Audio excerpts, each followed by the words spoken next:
Nakapaggayat na po tayo ngayon ng sibuyas. Ito na yung pork chop na nakababad sa toyo at konting suka.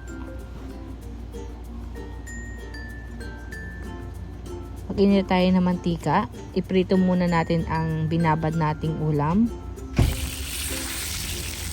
Medyo pa-brownin po muna natin.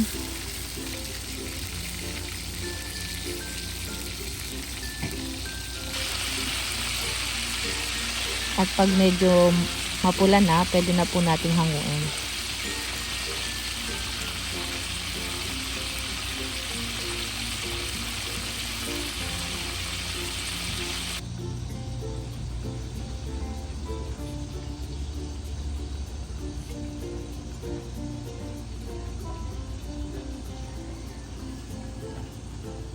Sa pinagprituhan, mag-gisa po tayo ng sibuyas.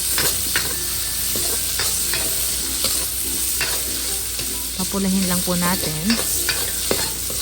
Pag okay na, saka po natin ilagay ang ating piniritong pork chop.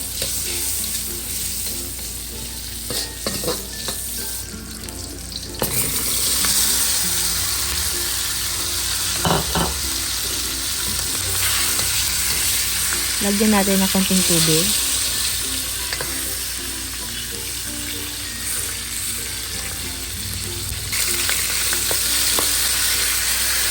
Ilagay din po natin yung binabad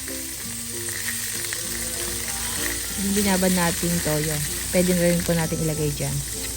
Lagyan ng konting oysters.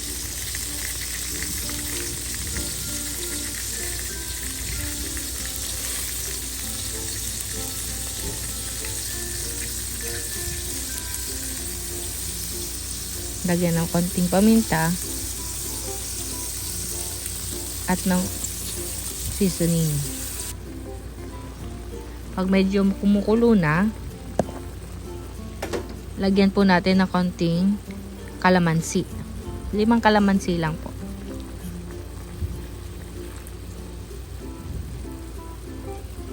Para mabalance niya yung lasa. Pag medyo malambot na ang karne, saka po natin ilagay ang ating sibuyas.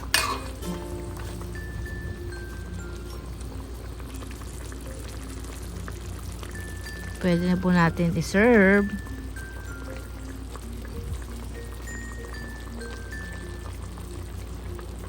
Thank you for watching.